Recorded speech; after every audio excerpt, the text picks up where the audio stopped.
Hi everybody, I want to rehash a topic that I've discussed a time or two before, but perhaps in a more pointed manner, and that is moving on and dating after you separate with your abuser or narcissist.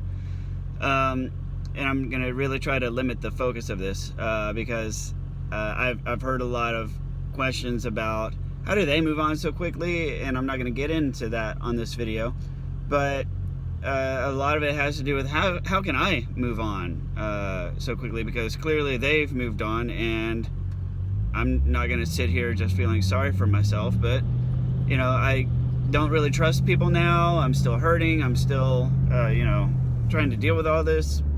I mean, what do I do? And furthermore, I see people that say that they've got trust issues. How do I trust this person's not just another narcissist? How do I make sure that I'm not going to get hurt?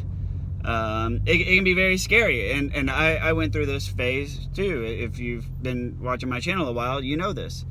So I want to talk about just a couple of key things, key facts about dating as an adult. A lot of us, if we've been in a long-term relationship, and usually with a narcissist, it's been a fairly long time, enough time where the dating scene's changed a lot. The rules have changed a little bit. What people do to meet people has changed. So, but there's a few things that hold true. So, number one, especially if you have children, efficiency is the name of the game. Because you've got a job, you've got children, that means you wake up early and then you go full steam just getting your kids dressed and ready and through the door. And then you go to work, and then you bust your ass all day at work, and then you fight traffic, commute back to the house, pick up the kids, then you bust your ass at home feeding the kids, taking care of the kids, bathing the kids, cleaning the house, doing laundry, all that stuff. And then by the end, you're just exhausted, and this is a daily routine. And you're doing it by yourself. You can't really take time out to date because then stuff doesn't get done at home. But if you're spending your entire life doing stuff by yourself at home, it kind of sucks that you don't have somebody there with you, right? So how do you balance all of this? The answer I found was online dating. Don't use free services. They're a crapshoot. I used Match.com back in 2013. I don't know if it's still around. I think it is, because I've seen the links autocomplete on Facebook, but Match.com was really good. Any paid service is going to do you well, especially the more expensive it is, because you say, well, I mean, why pay for something I can get for free? Well, quality, and people that are serious enough about dating to put their money where the mouth is. So I was going to crack a joke, but get a paid service, because then your emails will come in, your notifications will come in. Match.com every day would send me 10 possible matches, so not a huge number.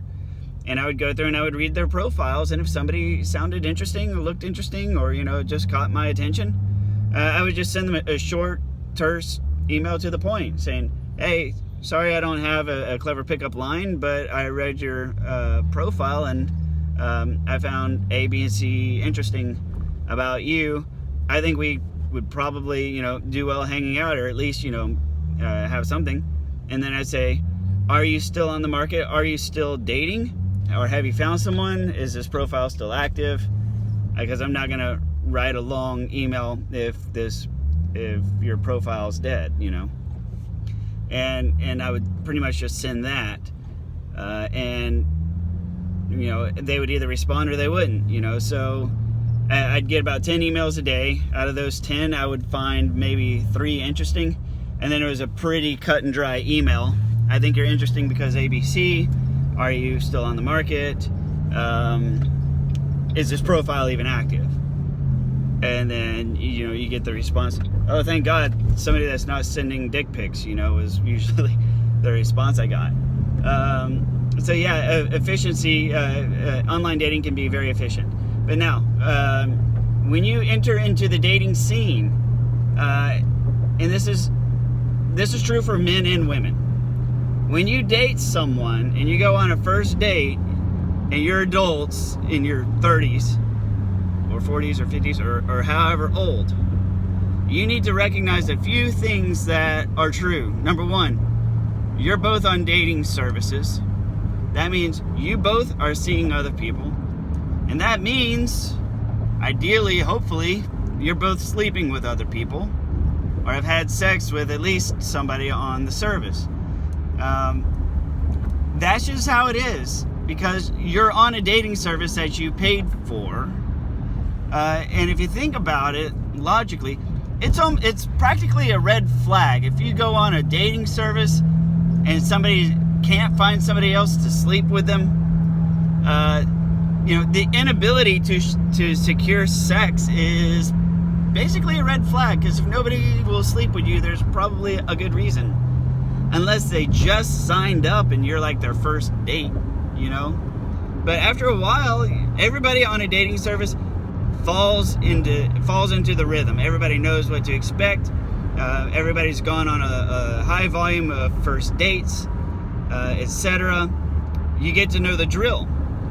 But recognize that every first date you go on, that person's probably seeing other people, and probably so are you. Hands down. And that's the reality. Accept the reality. You're not the only person that this dude is seeing. And you would actually hope that he's got friends with benefits in the background or fuck buddies that he can go, spend time with if you can't make your schedule work with him, especially if you're busy, right? Especially if you're a single parent and you want a relationship. Target the friends with benefits level where, if he wants to date, come over, y'all have sex, fine. But if you're busy, he has somebody that he can go entertain himself with, And as weird as that sounds, it's actually casual. And when everybody's up front and open and honest about it, it's actually it's more relieving than anything else, because at least everybody's up front and the situation. It would be very, very strange for that to not be the situation on a dating service. So, you've got your friend zone. You would hope that he's got his friend zone. You've got your game. You would hope that he's got his game. If you can see him, great. If you can't see him, also great. He can go take care of himself. Wrap the tool. Use a condom. Now, if things progress to the point where y'all want to be exclusive, okay, now we're exclusive. Don't stop banging other people. And usually, when you make that step and you've got your friends with benefits, everybody's usually pretty damn respectful of it. There's not a whole lot of people that will be like, well, what was I, just friends with benefits? Well, yeah, because we clearly stated that in the beginning, and that's been the nature of the relationship this entire time, right? You see what I mean? Nobody's going to get butthurt over it because the expectations were set right to begin with. So just remember that. And the last thing is, remember, and I think this is more true for women than it is for men. When you're dating and you meet a guy that you like, recognize that he's already got females in his life who are also, wanting him for themselves. They're going to do one of two things. They're either going to compete with you once they discover your existence. They're either going to compete with you, or they're going to encourage him to be with you. Because that's really about the only two things women are going to do in that situation. If they know a guy and he's a good guy and he's a friend with benefits, they care about him, they want him to be happy. It just depends on whether or not they want him to be happy with themselves or happy by himself, right, with you.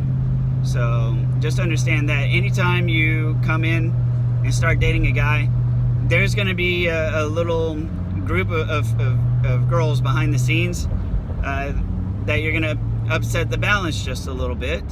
And his world, his girls, they're all going to have to sort of rebalance and kind of come back into equilibrium. I'm sure there'll be one or two that are just like, screw you, I thought we had something going on, And then there's going to be the girls that were like, good for you, I'm glad that you're moving forward because you're a good person, you know?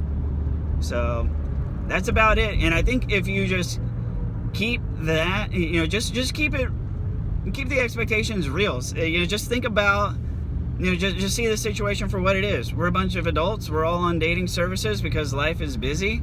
And yeah, if, you know, you hope that somebody's actually able to secure sex for themselves. You would hope that they're at least quality enough to have sex with, right? If nobody's banging them, that's a warning sign. That's a red flag, you know? You wouldn't want to be with somebody like that. And the other thing is, especially, even if that's not true, if they tell you that, then either they're a liar or there's a reason why people are spending the money to go on dates and going home empty-handed. They're choosing to go home empty-handed, right? So either way, if they say that they're not seeing other people, either way, it's pretty much a red flag unless you're like their first match date. And even then, it's still questionable at our age. So that's about it. You know, if you're trying to move on, check out some paid dating services. I had good luck with Match. At the end of the day, I met my wife by coincidence, not online. I didn't meet her online. I met her in person. So did Match work for me? No, but yeah. I mean, it got me a bunch of dates, and I made a lot of friends, and I had several relationships on it.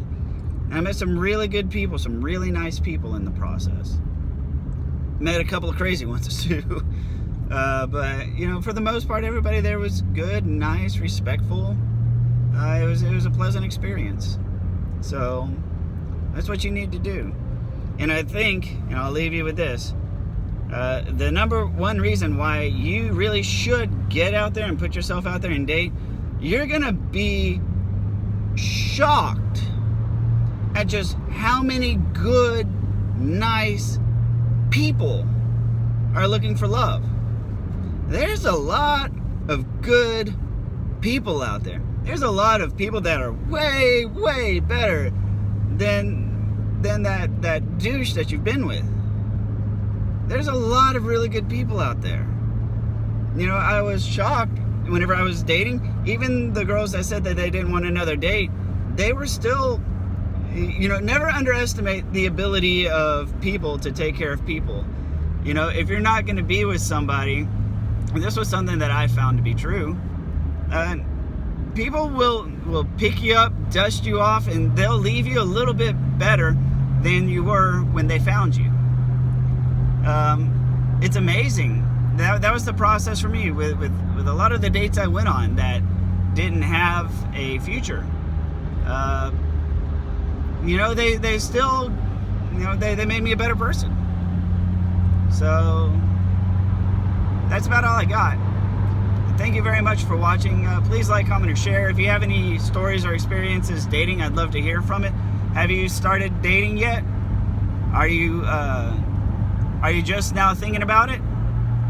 What's been your experience? Did you go back out dating and fall right for another narc? That does happen quite a bit, actually, if you're wearing the target on your back, and that's on a whole other video. But yeah, if you're wearing the target on your back and you go out dating, you're gonna get fire hosed with narcs left and right.